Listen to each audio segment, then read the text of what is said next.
Okay. All right. Well, folks, welcome to Woodstock Public Access TV. Yeah, that's good. Woodstock Public Access TV. And tonight we're going to have George Conant. This is going to be the George Conant Show. And he has two guests, and we're going to discuss the library issue. And I'll let George do the introductions. Sharing the mic. The other way. You can do it that way.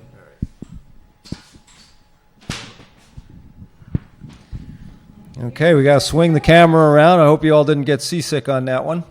And welcome to Conant Show. I think this is show 87 or so, somewhere in there. I kind of lost count. Today's date is April 17th, 2019. And all right, so tonight I had an interesting request to do a show on the library and the potential futures for it. And that was my friend Bob Lavaggi here. He's been on Conant Show a few times and wanted to present his view for preserving the library and renovating. And on my other side here, because I'm in reverse looking at cameras and stuff, so my dyslexia gets really good. Pat Jackson. Pat Jackson's with us tonight, and you're representing the library board? No. Or yourself, but I see there is Myself. a statement. Yes. All right. We have a statement from the library board. Oh, very good. Do speak into the mic. It does help to Okay. let everybody hear you. Okay. All right. So Pat Jackson, Bob Lavaggi, and so what we're going to do here is start with Pat. No, did you want to start? Well, I would like to start, but Pat can start. Let me start first. All right. Do speak into your mic, please. Okay.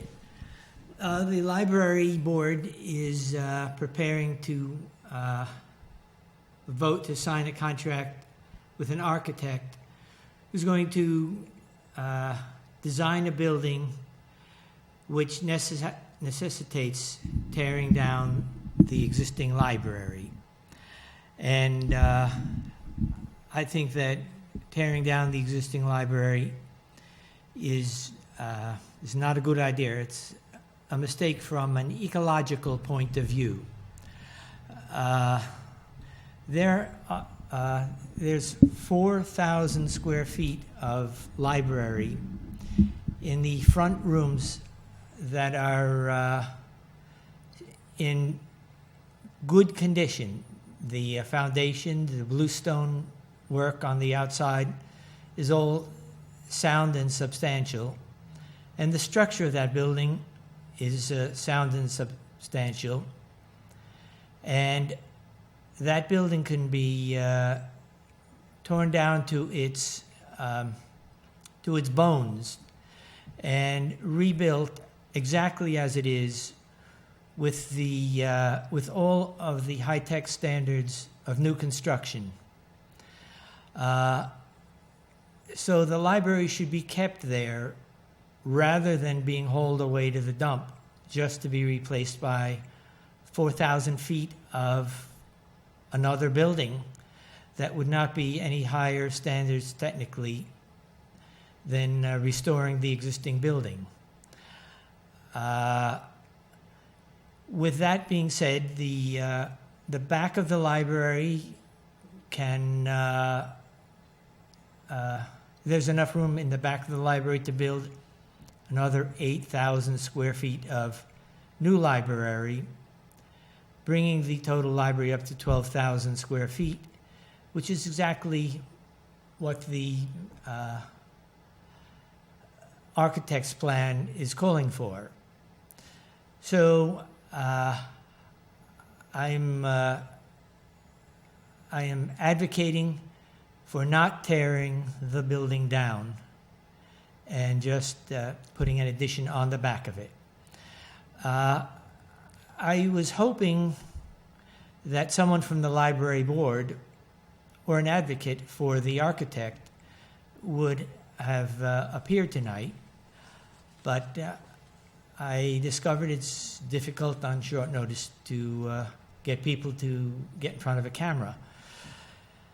So I asked Pat to come, and Pat is going to read a statement written by the president of the Library Board Trustees. And she's going to represent their position, and I want to give their position as much airtime as possible. So, Pat, would you read what the president wrote to me? I'm sorry, but no one was available for the TV session on short notice. I'm copying Curry Rinsler on this too, since he has approached us for tours. We are not advocates for tearing the library down or demolition. We are advocates for creating a beautiful, functional, 21st century library that will serve the community for the rest of the century and beyond. We have endorsed a design that has proven popular with the public, that is Woodstock compatible in the exterior, and ideal for library program needs in the interior, and a green structure, not just in energy costs, but in using locally sourced building materials. We have been studying the issue of renovation plus addition versus new for several years. For us, that debate is over. This is emphasized. We have had many experts studying the building in depth. The master facilities plan includes an existing building conditions report. It included several options, but advised the board that building new would be the most cost-effective way to get the kind of space the library needs in an environmentally progressive envelope.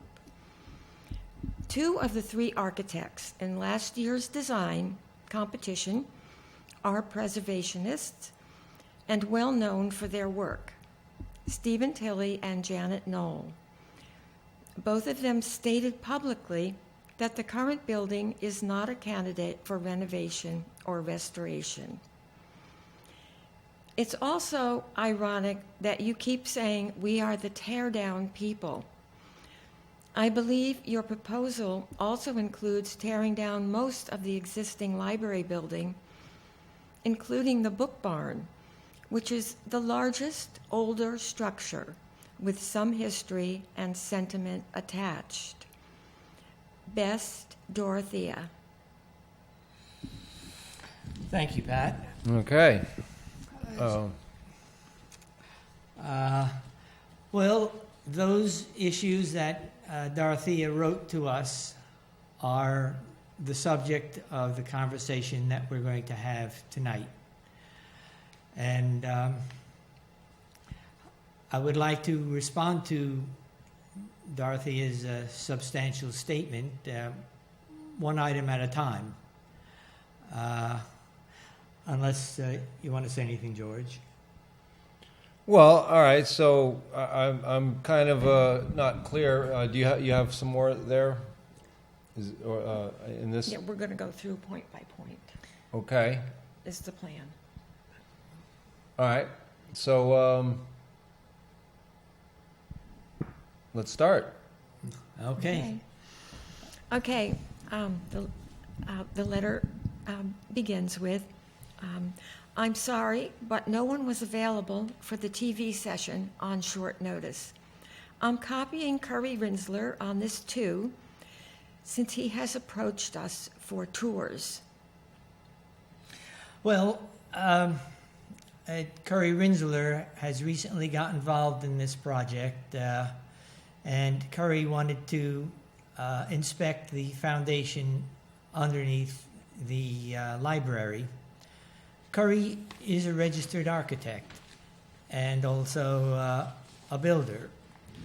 And so his feedback on that inspection would be useful to us.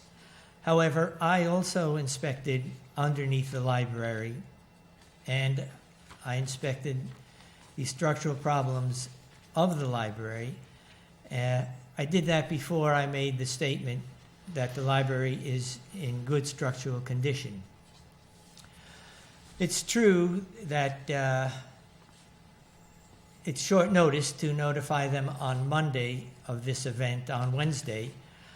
However, there are 11 members of the library board and many members of the community who do advocate tearing the old building down and rebuilding it with an entirely new building. And with all of those people available, they were not able to find one person to come here and represent their opinion. They did send the letter from Dorothea, which we're going to discuss tonight. All right. Okay.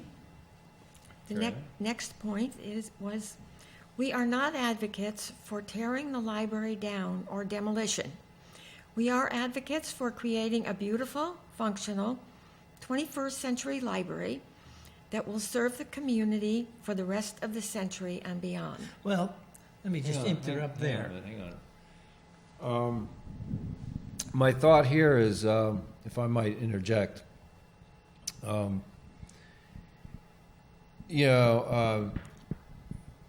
Woodstock has a historical significance for a lot of people, and for some degree in a world consciousness.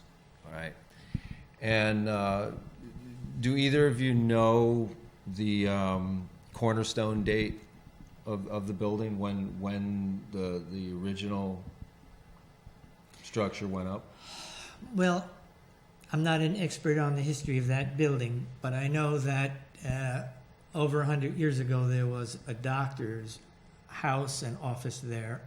Okay. And after he passed away, it became a library. I don't know all the details to that. But currently there is part of the main section of the current library in the Bluestone Foundation. There is a cornerstone which indicates, I would say, the 1930s. Okay, 1930s. I know a little bit about that history. Sure. The building was purchased in 1925 or 26. The money was a donation from the widow of Walter Weil, who was a leading progressive writer at the time, and he was one of the founders of the New Republic. And his wife's family donated $5,000 to purchase the building for the library. And that was the origins of the Woodstock Library in that spot. Okay. So, what, Pat, are you familiar with the architects at all in terms of their these inspections I'm hearing about? What's the opinion of the architects who are pushing for a new building? Why are they saying that it's not renovatable? Well, the architect who did the library master plan, Right. did not rule out renovation and expansion. He offered that was definitely an option on the table. They've thrown out generalities like more cost-effective and more energy efficient between the. So what they're saying is that it's more work to renovate than to tear down. Because I'm a builder too, folks, and that's just a fact of any renovation. Because when you're building new, you're starting from foundation up, with plans and a clean canvas, so to speak. But when you're dealing with a renovation, you're dealing with first the removal, and you have to remove carefully if it's a antique structure that you're trying to preserve to some degree, and that is time consuming because I call it be careful work. You can't just demolish. You see when I restore antique buildings, and that's one of the things I do. So it's not about for me. I don't demolish anything. I disassemble. And then I comb through what I've taken apart, and if it's usable, I'll reuse. I'll disassemble and reuse timber, stone, what have you. So that's just a given. Any renovation project is going to be more expensive, generally speaking, than a new project. I'm glad that you put the word "generally speaking" in there. Right. Because generally speaking, what you're saying is often true. However, in this case,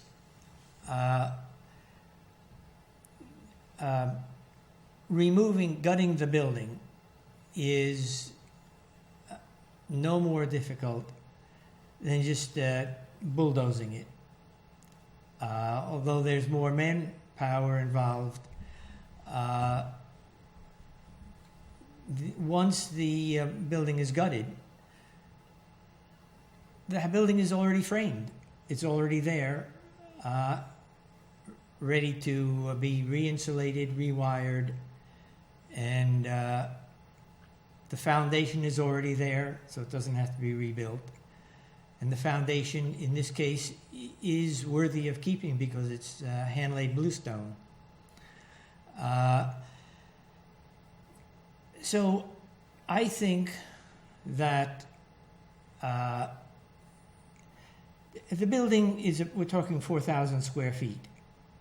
And I think that $1 million can remove all the old sheetrock and trim and replace that with new insulation and new sheetrock and trim and wiring. I think that $1 million will do that. Would you're a builder? Would you just offer? I bet you'd give serious consideration to. I haven't inspected the building myself. I've Right. been asked about it many times by a lot of different people. That I understand that there's some complaint of a mold problem. I don't know. I've never detected a problematic area in my use of the building. Regarding the mold But problem. do you mind if I? No, Look at this. May I say something? Yeah, please back do, To your please do. question also. Two things. Harvey Cohn, the master plan architect, when he offered the renovation addition option, he did suggest that certain tests be performed, probably for exploring those potential problems that might come up.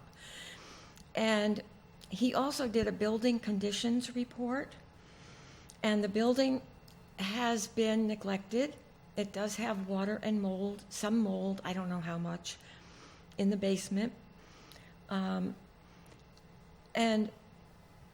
the thing is, the building conditions are poor in many respects, but they can be fixed. They can be remedied. He said as much in the master plan. So there's talk of the poor condition of the building, but what I've been wanting for 2 years is more concrete evidence, more information about the building specifically, and I don't know. All right, I don't have it. So we hear the words poor condition, but we don't know exactly what that means. Is this like maintenance issues? It needs to be painted. It needs new window sashes. It needs air. It needs the basement needs to be sealed off and moved to a new utilities room. The electrical wiring needs replacement. These are all things the architect said. So we have antiquated electrical service. Yes, antiquated everything. But Well, poor building conditions are often used as an excuse for demolition. Let me, And more informative tests about the building, I don't feel, I was asking the trustees for that for over a year. I'd like to make a comment here, since I did look at the building. And the building is basically just showing signs of wear, but that's all cosmetic. And we are all agreeing that that needs to be removed. So the bones of the building are still square and true and strong, Correct. essentially. Correct. Okay. Correct. As simple as that. And the wetness problem in the cellar can be remedied, and a vapor barrier can be put down. So that's not a problem that can't be remedied. But the most important thing is that we're talking about $1 million to renovate it, as opposed to, based on the architect's estimate, of $375 a square foot. That runs up towards 1.5 million. So it would be less expensive to spend. Well, $1 million. if we use the community center as any metric about architects and builders and and the town spending, from what I understand, this original renovation here was a $900,000 estimate, and it ran up to what, $2 million? Does anybody know that number specifically? So if I'm hearing, an estimate for $1 million rebuild or reboot or new building altogether, I can easily see that running up to 2.5 million. Okay. So that's the kind of burden that would be put on the town, among other burdens like the water treatment facility, which was an experiment that continues to plague the users of Woodstock utilities, water utilities, the cost of it, and so on. So, so doing nothing, Pat? What would doing nothing like? What is the prognosis of the building? Let's say if there were a doctor instead of an architect, and it was a body instead of a building, like where are we at? Is it got cancer? Is it, does anybody have a It does not have cancer, Okay. to use the metaphor. And you were saying earlier that you have been exploring and not getting really specifics. Yes, I've kind of been frustrated that way in wanting more concrete knowledge about the building itself, rather than just its poor condition, which is one of the reasons often given for the demolition. All right, so you're saying poor condition, but we're not being given a condition Okay, the air. as a metric of how poor is how poor is it? I do use the library. I love the library, and the controversy of the last time that a group of people put up an awful lot of money and had plans drawn and a big donation. It wouldn't have been a tax burden on the town, and that got all shot to pieces. And it was so vitriolic that the director of the library, I forget the position, Amy. Yes. Resigned. Now, Amy was to me, that was a huge loss to our library and a library community. So there seems to be an impetus here of spending the money, the public's money, and it wants to be, and that money, is being spent by, specific architects and specific builders and specific library board. So I'm just bringing this up because I am aware of the last The history. the not too distant history, the recent history with this, and it seems like the library board has changed hands quite, like seats have been changed around a little bit since then. I don't know because I don't follow it. Somewhat, but a lot of the same people that were involved in the Joel Sanders Annex project are still part of the core of the library. I see. Whether they're friends of the library or staff or people who were involved in the Right. Joel Sanders Annex. But there's another big consideration about the interior and renovating this building versus a new building. Okay. And one of the primary reasons given is the new paradigm in libraries is open, flexible space on the interior. No more, it's not dominated anymore by book stacks and quiet reading spaces. And it was expressed that keeping the current building, you couldn't open up the interior like you could if a new building was designed that way because of the structural components in it. And why is this a library? A library comes from libris, it means book. Yes. All right, so this is a building for books, but now they wanted a building for open spaces. We have an open space as a community center. Open, flexible spaces are the new library paradigm where Is there a why? there are, I don't know why. But Do you know why, Bob? Yes. I don't mean to interrupt. I'm No, sorry. no, that's okay. I'm not sure why. Why, Bob? Probably with the internet that influenced it. The word library means books. Fine, we all agree. But as the internet is becoming more and more commonplace, people are doing their research on the internet rather than books. And so the library is groping for a new purpose in life. Well, the purpose, I understood libraries to be as a repository of information, knowledge, and books, and as well as entertainment. Yeah, well, And here's the rub, folks. All right, this is my opinion now, and that is that I have come under the understanding that great numbers of books are being destroyed after having been digitized. So what's happening is the great volume of authorship and research and books is being digitized, and then the digitized versions of these books is then what is then available in the new libraries. Is this kind of the theme that I'm hearing?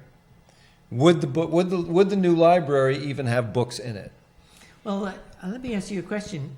In that proposal that you're just saying is happening, do they digitize the book and then print it for the reader, or do you have to go to the library, get the digitized version, and read it on a computer?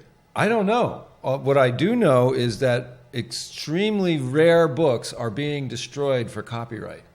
Once they've been digitized, the person who has the digital version of it, then the libraries are required to destroy the original. All right, well, this is a whole other issue. It seems, I can't tell whether you're saying that we should have a smaller library or not have a library at all. What's your point? Well, I'm saying the rabbit hole is very strange, folks, because what it is it's a control of information. Once you've digitized a book, you can edit it. It's the same. It's control. It's control of knowledge. It's control of information. It's control of the narrative. It's very scary when they digitalize the whole New York Times since its beginning, from microfilm to digital. Right. Who knows what they're printing if they want to change history? Well, That's we're a good wandering away from the subject here. Not really, Bob, because then what's the point of rebuilding and making a bigger building with open space and less books? The point is that right now, the library serves a lot of people in Woodstock. And those people get a lot of satisfaction from the library, but it's not large enough to handle all the people who want service from the Woodstock Library. So I think it's good to make a larger library. I'm not arguing with that. That may be a contention between you and I. And on that contention, I say we need a bigger library. The question is, how big a library do we need, and what will its function be? Because there can be exchange of ideas in a library in other ways besides books. Right now, there's enormous amount of exchange of information on the internet. I used to go to the library to do my research. Now I go to the internet. And rather than wandering through the library shelves for hours, I just write in what I'm looking for, and it comes up there on the screen. So that To a point. That function of the library may be waning, but for novels and for fiction and for cultural center, I think a library still has a function, and my inclination would be to support that function without unnecessarily tearing down the Woodstock icon of a library. Even if it cost more money to restore the existing library than tearing it down, from an ecological and environmental point of view, it's preferable when the whole world is now concerned about about environmental issues and ecological issues. It doesn't make sense for Woodstock, the bastion of progressive thinking, to tear down 4,000 feet of library and throw it in the dump, even if it costs more to restore it.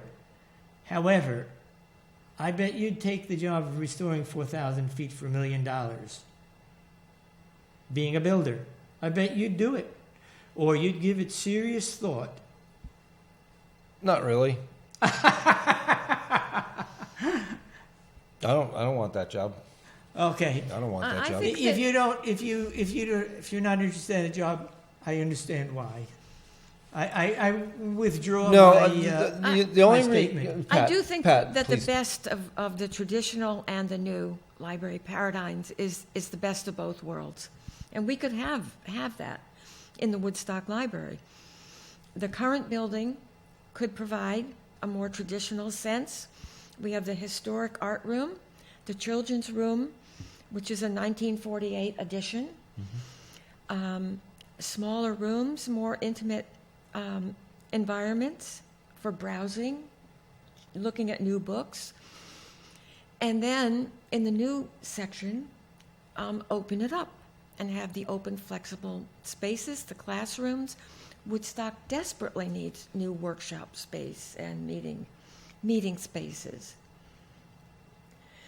Amy used to have to leave her office. The director had to leave her office so a writing workshop could take place. I mean, the building now desperately needs space, new space. Well, that's an interesting thing, writing workshops and other things like this. But don't we have a couple of defunct school buildings? I guess we do. Isn't there the Paul Green School Music or Academy, Rock Academy, was going to use a portion of the, was it an elementary school or an old high school, or what is that over? Is it near Xena? Where is that? In Xena, there's a building, but I think people are interested in it. I'm not sure. There are other places that make some fabulous workshop spaces, even libraries. The whole Woodstock Library could move to the Xena Elementary School, maybe. However, the Woodstock Library is centrally located. It's an iconic building in the town of Woodstock. And it's a good place to go to get information. So I think that it's worthy of working out an arrangement where that stays. The question is how much money to spend on it and how big to make it. Right now, the traffic is there, the interest is there. It's a vital information section for the town of Woodstock. Mm-hmm. And I support that, I celebrate that, and I want to foster that. So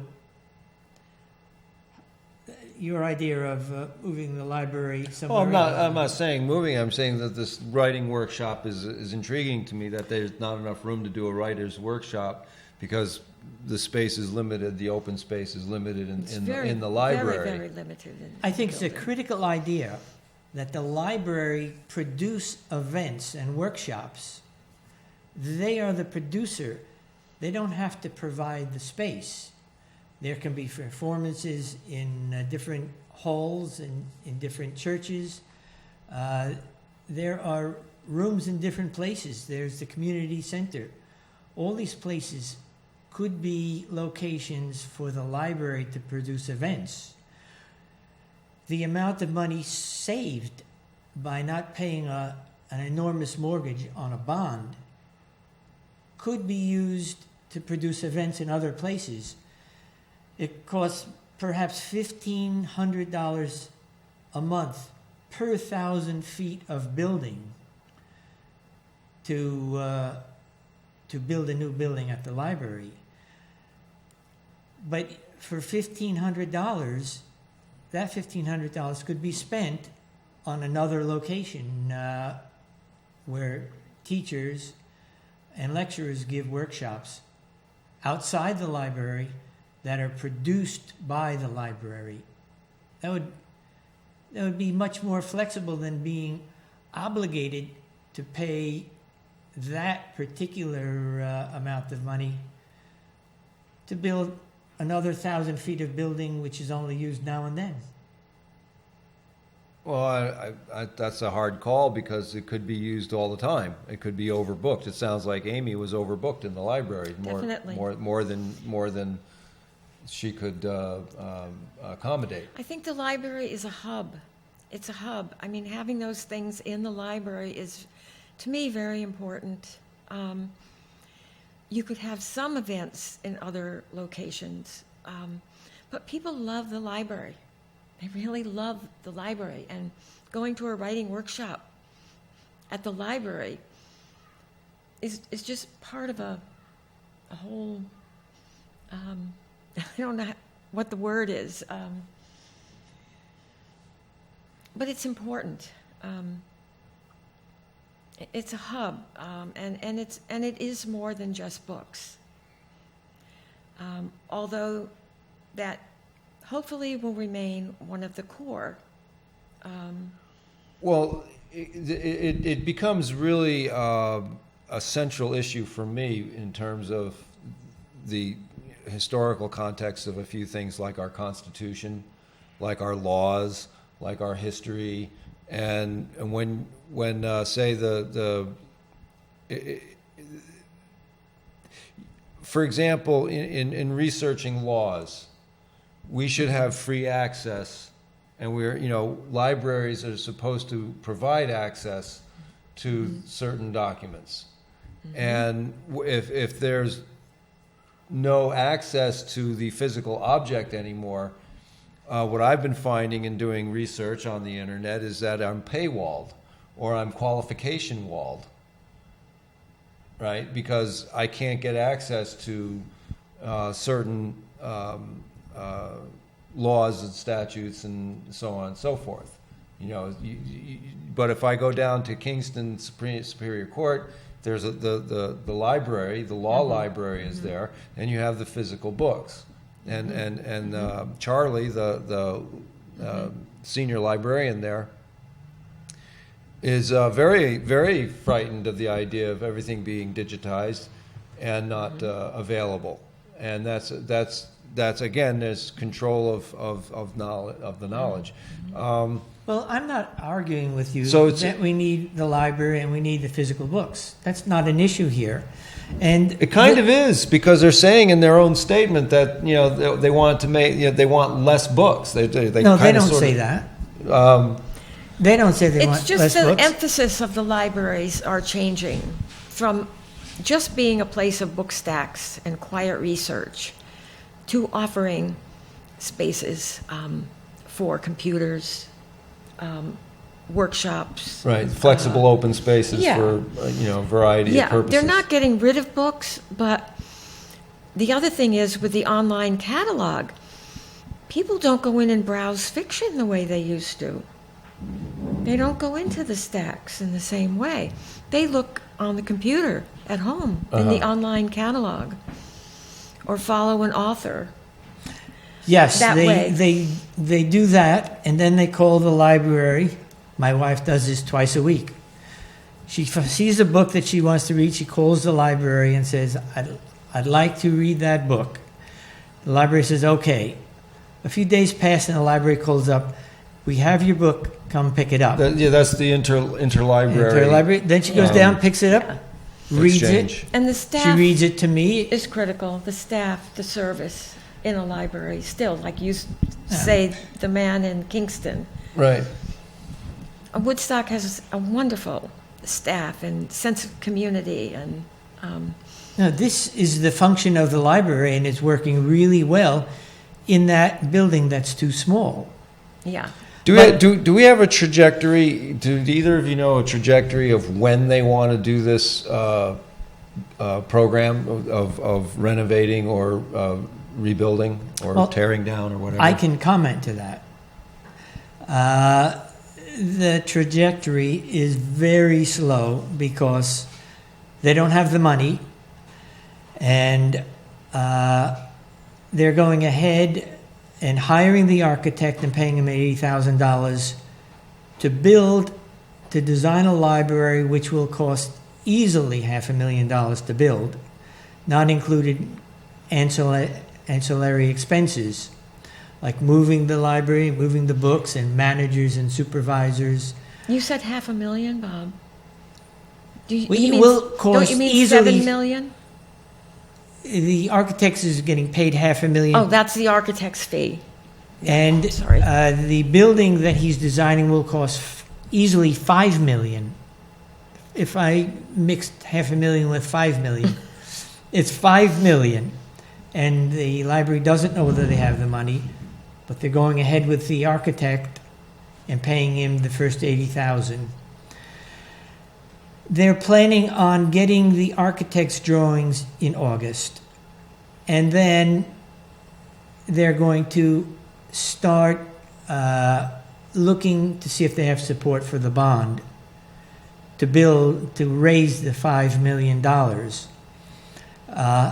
And they are looking for donations, but it's possible they're going to get donations to design the building, and then they're not going to get the bond to build it. And the only money wasted will be the money of the people who donated money. It's irresponsible not to get a firm understanding of whether the town is behind them before they contract for $500,000 with the architect. You know, one of the points they mentioned that the debate is over, right? For them, there's no more debate.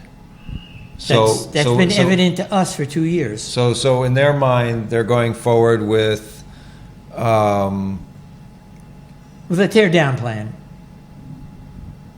Is that how Yes. you understand it as well? You cannot build the building that the architect designed without tearing down the whole library. We've only gotten into like the second point, which is, Yeah. which is, that they're not tearing it down, but they're building a new building.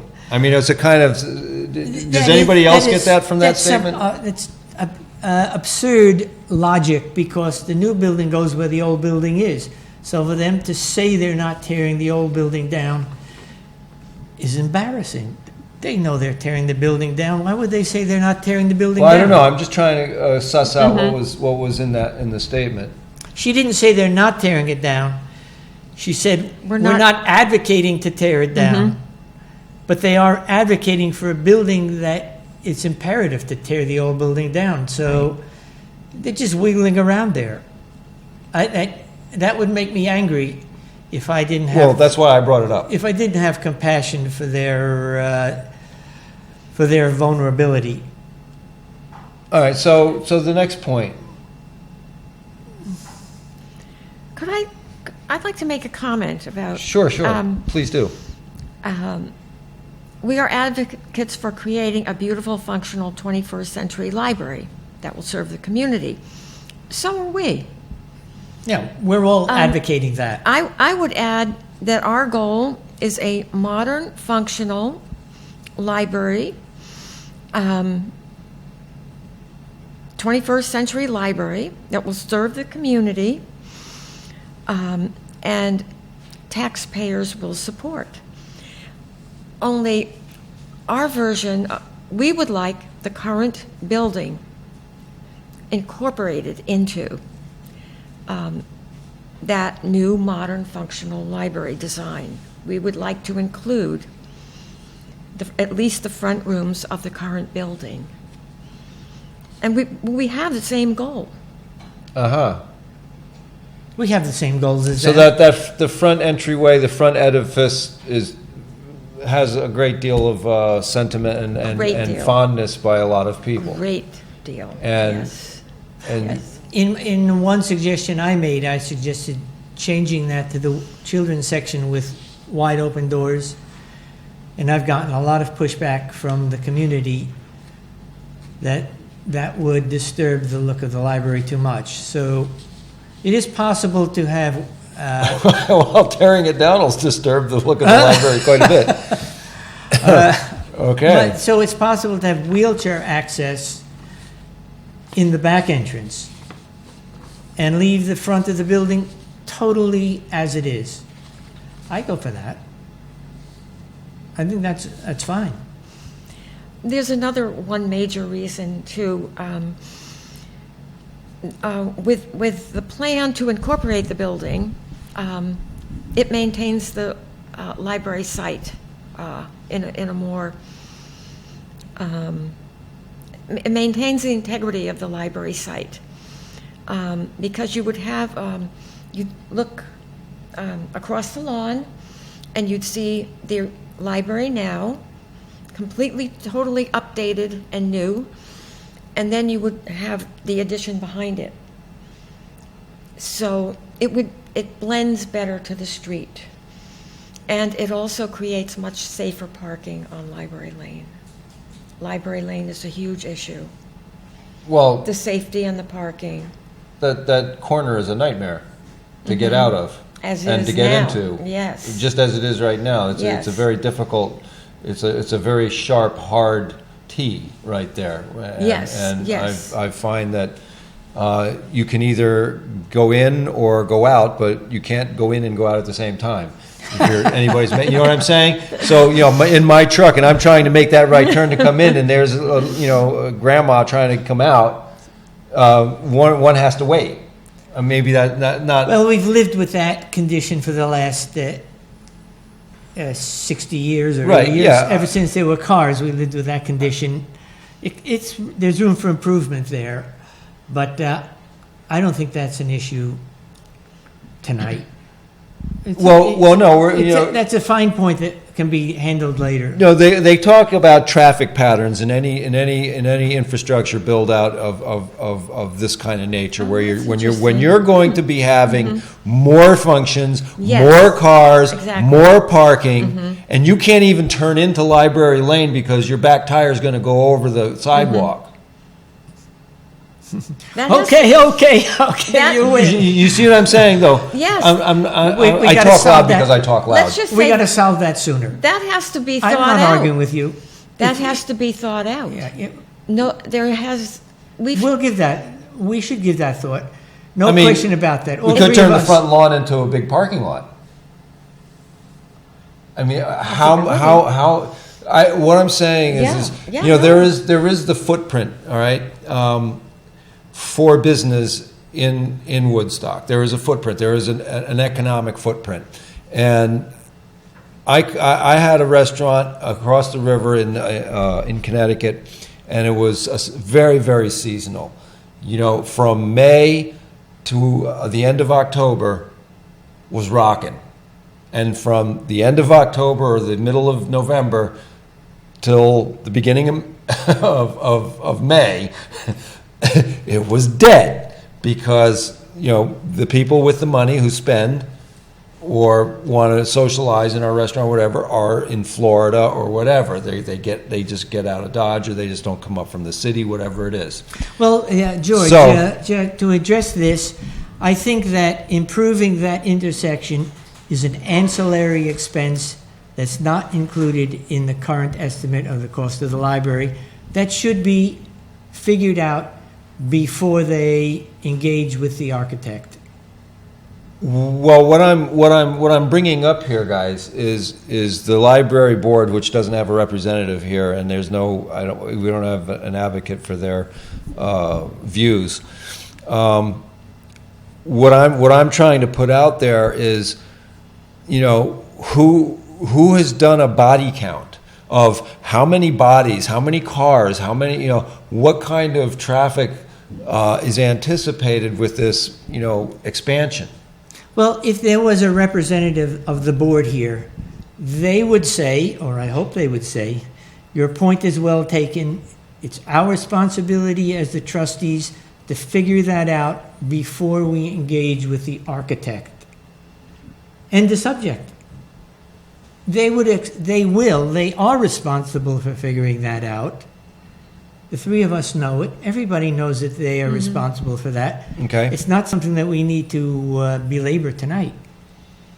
Well, I mean, we're Well, that- belaboring something. Well, I mean, let's move on to the next issue. if there is. 5 minutes. Oh, okay. Let's see. Pick a good one. Yeah. It doesn't have to be in any order. Because I think we've probably covered a lot of these ideas just in our Yes. conversation. I was accused of wanting to tear down the barn, the book barn in the back, which is true. But they could have 4,000 feet of additional library and keep that book barn if it's sentimental. They would still have an additional 4,000 feet.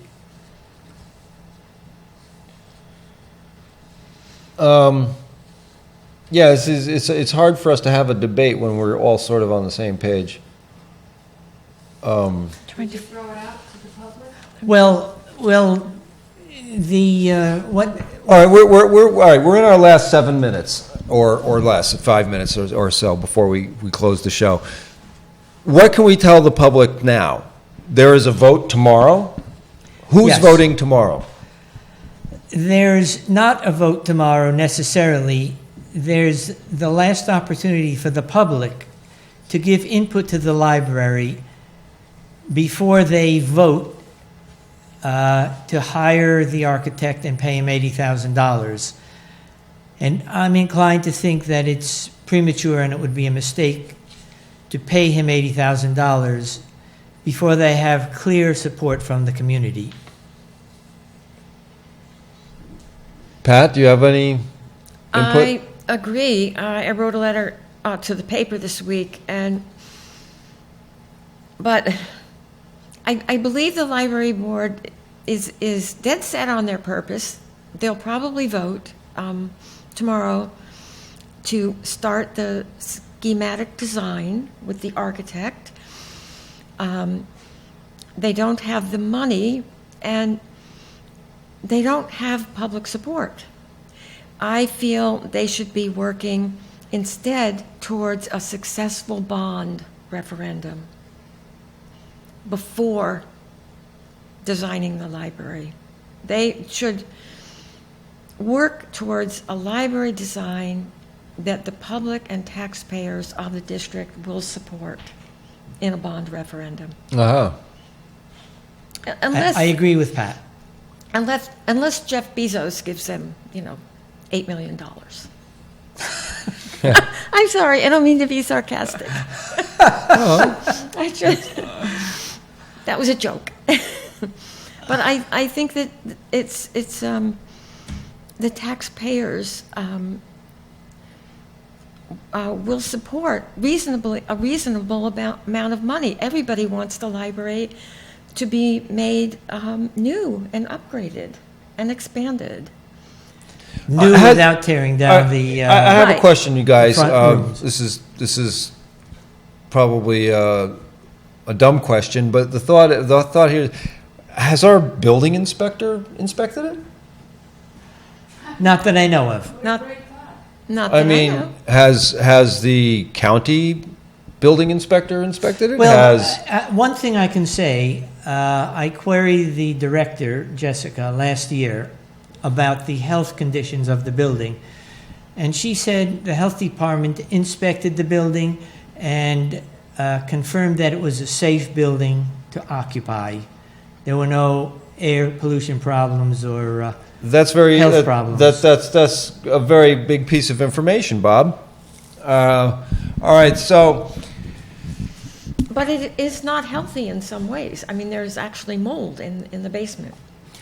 well, I'm just telling you what she told but me. what basement in Woodstock after a rainy summer like last year doesn't have mold? Especially in a lake, like the library. No, that Well, it is a floodplain. I mean, that whole area is a floodplain. that the- moisture problem can be remedied Yes, they all can be, the air quality with can with a vapor be barrier totally remedied. high enough up off the ground. Dehumidifier works.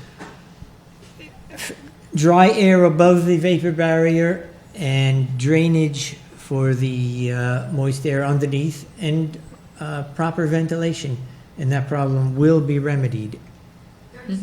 Even a new building has that problem. Okay, folks, so that's some thoughts on our library and its future and non-future or whatever may happen here. And thanks for watching Conant Show, and thanks to Steve Romine for getting me in the door again. And thanks to Paula Gloria for, again, teching for us and helping make a seamless show. Pat Jackson, thanks for coming on my show. Thank you. And participating. Thank you. And Bob, thanks for stirring the pot. You're welcome, George. All right.